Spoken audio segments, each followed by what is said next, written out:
Hello everyone, I am Zubair और आज हम बात करने वाले हैं क्लास 10th के चैप्टर 3 की, जो है आपका मेटल और नॉन मेटल, जिसे हम धातु और अधातु बोलते हैं। तो रियली ये टॉपिक बहुत ही ज़्यादा इम्पोर्टेंट है और पेपरों में काफ़ी अच्छे पोर्शन से ही आता है, तो हमें बिल्कुल अच्छे से समझना है। बिल्कुल, तो आपको क्या करना पड़ेगा, बिल्कुल कॉपी और पेन लेके बैठना है। जो मैं पढ़ा रहा हूँ वो आपको तुरंत नोट करते जाना है, ठीक है। बाकी कोई भी आपका डॉट होता है तो आप मुझसे पूछ सकते हैं, चाहे ग्रुप में या कमेंट सेक्शन में। क्लियर है ना? चलो, तो भाई ये पार्ट जो आप देख पा रहे हो मेटल और नॉन मेटल, तो बहुत ही ज़्यादा इंपॉर्टेंट है आपका, और हमको इसे अच्छे से समझना है कि होता क्या है, ठीक है। मेटल और नॉन मेटल क्या होता है, इनकी प्रॉपर्टीज़ क्या होती हैं, ठीक है। तो सबसे पहले हम बात करेंगे धातु के बारे में। धातु क्या होता है? इसे हम मेटल बोलते हैं, इंग्लिश में क्या बोलते हैं? मेटल, ठीक है। चलो, तो धातु वे तत्व होते हैं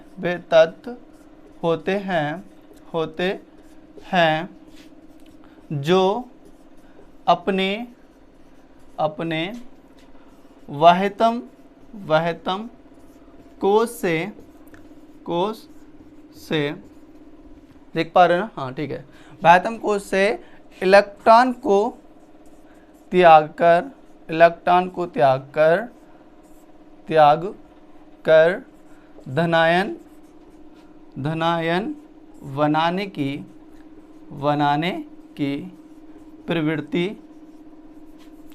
बनाने की प्रवृत्ति रखते हैं, ठीक है। ये है इसकी डेफिनेशन कि धातु वे तत्व होते हैं जो अपने वहतम कोश से इलेक्ट्रॉन को त्याग कर धनायन बनाने की प्रवृत्ति रखते हैं। अगर एग्जाम्पल की बात करें तो हम इसको एग्जाम्पल समझेंगे। जैसे बेटा लिथियम है, सोडियम है, पोटेशियम है, कैल्शियम है, मैग्नीशियम है, ETC बहुत सारी मेटल्स हैं जो आपकी धातु की कैटेगरी में आती है। एल्यूमिनियम भी है जिसमें, ठीक है। तो अब ये तो है भाई, ये कैसे डिफाइन किया जाए कि कौन सी मेटल्स जो होंगे अपने आउटरमोस्ट शेल से इलेक्ट्रॉन को ट्रांसफर करेंगे। क्लियर है ना? कौन सी मेटल या तो मेटल तो करते ही हैं, कौन से तत्व ऐसे हैं जो अपने आउटरमोस्ट शेल से इलेक्ट्रॉन को ट्रांसफर करेंगे, ठीक है। तो एक नोटेड पॉइंट है, आप थोड़ा उसको नोट करना, ठीक है। तो जिन तत्वों के वहतम कोश में अपने आप लिख लेना 1, 2, 3 इलेक्ट्रॉन्स होते हैं, वे तत्व इलेक्ट्रॉन को त्यागते हैं। क्या करते हैं बेटा? इलेक्ट्रॉन को त्यागते हैं, ठीक है। वैसे ये 100% वैलिड नहीं है, लेकिन आप ऑलमोस्ट कर सकते हो। कुछ ऐसे एक्सेप्शनल तत्व हैं जो इस रूल को फॉलो नहीं करते हैं, बाकी ऑलमोस्ट एलिमेंट्स ऐसे हैं जो इस रूल को फॉलो करते हैं। जिन तत्व के लास्ट सेल में 1, 2, 3 इलेक्ट्रॉन्स होंगे वो अपने आउटरमोस्ट सेल से इलेक्ट्रॉन को ट्रांसफर करेंगे, ठीक है, इलेक्ट्रॉन को त्यागेंगे। क्लियर है ना? चलो, अब एग्जाम्पल से समझते हैं, लिथियम की बात करते हैं। तो बेटा लिथियम का एटम नंबर कितना होता है? 3 होता है। आपको एक बात बता दूं, किसी भी एलिमेंट के अगर आपको इलेक्ट्रॉनिक कॉन्फ़िगरेशन करना है तो वो 2n² के अनुसार करते हैं, जहाँ n क्या है? कक्षा की संख्या को बताता है बेटा। किसको बताता है? कक्षा की संख्या को बताता है, नंबर ऑफ सेल बताता है। अगर n = मैं 1 की बात करता हूँ तो वो होती है प्रथम कक्षा। कौन सी कक्षा होती है बेटा? प्रथम कक्षा होती है, ठीक है। तो फर्स्ट सेल होती है तो n2 × 1 का स्क्वायर करेंगे तो 1 का स्क्वायर 1 ही आएगा, तो 2, तो इसका आंसर कितना आ जाएगा? 2। तो फर्स्ट सेल में कितने इलेक्ट्रॉन रहेंगे? 1 इलेक्ट्रॉन्स रहेंगे। अगर मैं n = 2 की बात करता हूँ तो 2 × 2 का स्क्वायर, 2 × 2 = 4, 4 × 2 = 8। तो सेकंड सेल में कितने इलेक्ट्रॉन रहेंगे? 8 इलेक्ट्रॉन रहेंगे। n = 3 की बात करता हूँ, 2 × 3 का स्क्वायर, 3 9, 2 कितना हो जाए? 18। तो थर्ड सेल में कितने इलेक्ट्रॉन रहेंगे? 18 इलेक्ट्रॉन रहेंगे। लेकिन बेटा आपको अगर बता दूं, अगर 18 नहीं हो पा रहे हैं तो 8 तो होना चाहिए। क्लियर है? 18 नहीं हो पा रहे हैं तो 8 तो होना चाहिए, ठीक है। तो इस टाइप से हम डिस्ट्रीब्यूशन करते हैं। अच्छा, इसके पास 3 इलेक्ट्रॉन्स हैं तो फर्स्ट सेल में कितने इलेक्ट्रॉन्स रहेंगे? 2 इलेक्ट्रॉन। सेकंड सेल में कितने रहेंगे, होने तो 8 चाहिए लेकिन बट इसके पास अभी अवेलेबल सिर्फ 1 इलेक्ट्रॉन बचेगा, क्योंकि 3 इलेक्ट्रॉन्स को ही डिस्ट्रीब्यूट करना है हम लोगों को। हम लोग कितने इलेक्ट्रॉन को डिस्ट्रीब्यूट करना है, 3 इलेक्ट्रॉन्स को। तो फर्स्ट सेल में आपके 2 हो जाएंगे, सेकंड सेल में आपका 1 इलेक्ट्रॉन हो जाएगा। तो आई मीन इसके लास्ट सेल में कितना इलेक्ट्रॉन है, 1। और हमने बोला था जिन तत्वों के लास्ट सेल में 1 इलेक्ट्रॉन, 2 इलेक्ट्रॉन और 3 इलेक्ट्रॉन होते हैं तो वो इलेक्ट्रॉन को क्या करते हैं, त्यागते हैं। क्लियर है ना। अच्छा, जब ऐसे ही ये इलेक्ट्रॉन को त्यागेगा, एक जितने इलेक्ट्रॉन होते हैं उतने इलेक्ट्रॉन को त्याग देता है। 1 इलेक्ट्रॉन होगा तो 1 दे देगा, 2 हो गए तो 2 दे देगा, 3 होंगे तो 3 होगा, क्योंकि अभी ये कैसा है, अनस्टेबल है। कैसा है बेटा, अनस्टेबल, अस्थायी है, ये आपका स्टेबल नहीं है। अब इसका रीज़न क्या है, क्योंकि जिन एलिमेंट्स के ऑक्टेट कंप्लीट होते हैं, बाह्यतम कोष पूरे होते हैं, वो ही स्टेबल होते हैं, स्थायी होते हैं। तो अपनी स्टेबिलिटी को बढ़ाने के लिए ही इलेक्ट्रॉन को ट्रांसफर कर देते हैं। अब बेटा इसके लास्ट सेल में 1 इलेक्ट्रॉन है तो अनस्टेबल है, जैसे ही 1 इलेक्ट्रॉन निकाल देगा तो इसके पास अब जो सेल में कितने इलेक्ट्रॉन रह जाएंगे, आपके 2 इलेक्ट्रॉन रह जाएंगे, ये इलेक्ट्रॉन क्या हो जाएगा, गायब हो जाएगा। क्लियर है, क्योंकि यहाँ से इसने निकाल दिया। अब जब इलेक्ट्रॉन को निकालता है तो उस पर प्लस चार्ज आता है, तो ये क्या आ गया आपका, प्लस चार्ज आ गया। तो ये क्या कहलाएगा आपका, मेटल कहलाएगा। क्या कहलाएगा बेटा, मेटल कहलाएगा, क्योंकि अभी अभी मैंने बताया था बेतत्व धातु बेतत्व होते हैं जो अपने बाह्यतम कोष से इलेक्ट्रॉन को त्याग कर धनायन बनाने की प्रवृत्ति रखते हैं। क्लियर है। और 1-2 एग्जाम्पल की बात करता हूँ मैं आपसे। सोडियम की बात कर लेता हूँ। चलो मैं सोडियम की बात करूँ। सोडियम का 11 होता है, तो फर्स्ट सेल में 2, सेकंड सेल में 8, जैसा मैंने बताया था। 8 2 कितना होगा, 10, करना कितना है, 11। तो लास्ट सेल में कितने रह जाएंगे, 11। अब लास्ट सेल में 1 इलेक्ट्रॉन है तो बेटा क्या करेगा, इलेक्ट्रॉन को त्यागेगा। कितने इलेक्ट्रॉन त्यागेगा, जितने इलेक्ट्रॉन है, तो 1 इलेक्ट्रॉन को ट्रांसफर कर देगा। अब इसका जब 1 इलेक्ट्रॉन दिया है तो उस पर 1 प्लस चार्ज आएगा, तो इसके पास 2 और 8, इसमें कितने इलेक्ट्रॉन, कोई इलेक्ट्रॉन नहीं रहेगा। अब इसका बाह्यतम कोष ये है, तो ये कैसा आपका पूर्ण भरा है, तो ये आपका यहाँ पर कैसा आपका स्टेबल है, और यहाँ कैसा था बेटा, अनस्टेबल था, अनस्टेबल था। इसलिए इसने इलेक्ट्रॉन को क्या किया, त्यागा। अब इसने इलेक्ट्रॉन को त्यागा है, तब ये मेटल की कैटेगरी में रखा जाएगा। बिल्कुल क्लियर है ना, एकदम ठीक है।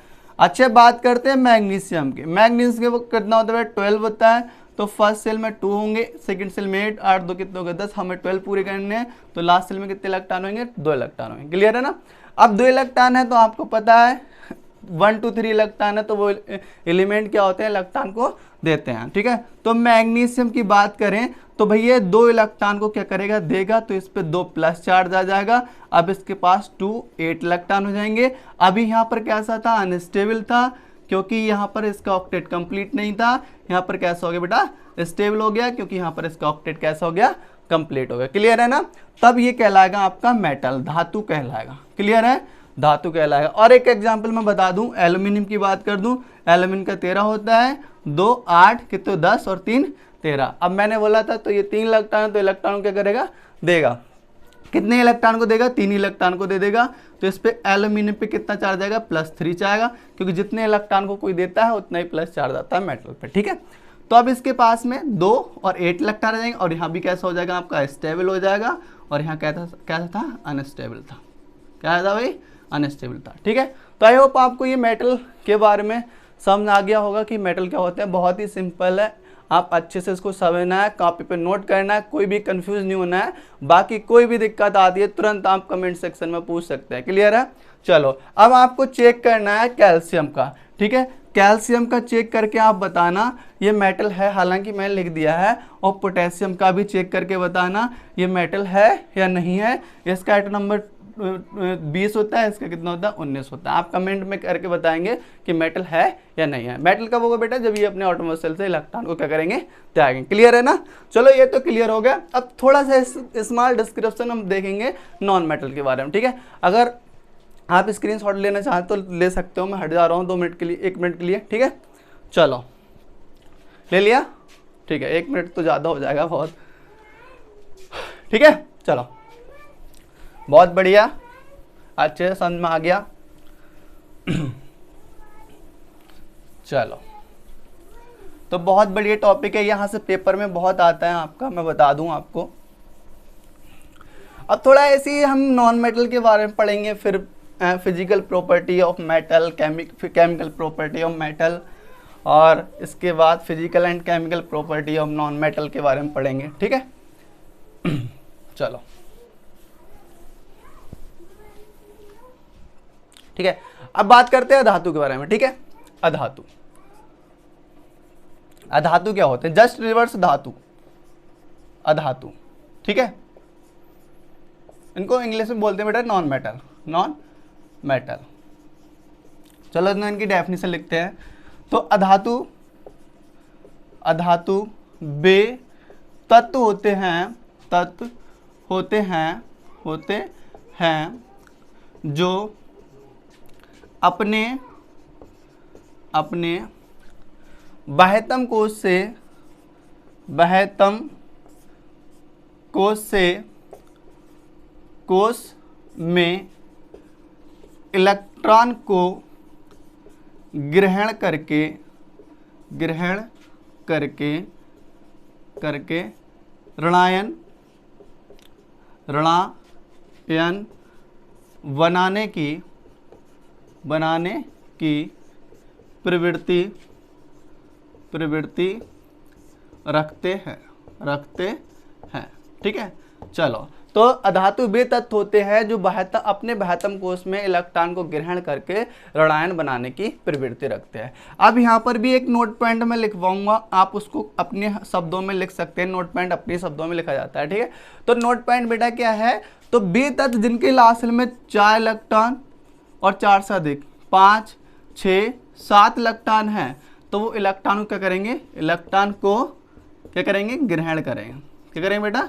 ग्रहण करेंगे। तो आप कहने का मतलब बे तत्व जिनके लास्ट सेल में 4, 5, 6, 7 इलेक्ट्रॉन है तो वो क्या करेंगे? ग्रहण। अच्छा 8 इलेक्ट्रॉन तो करेंगे नहीं, क्योंकि वो कैसे हो जाएगा? ऑक्टेट रूल कंप्लीट हो जाएगा। 8 इलेक्ट्रॉन पे तो कोई ग्रहण ही नहीं करेंगे, ठीक है, क्योंकि उनका वो कैसे हो जाएंगे? स्टेबल।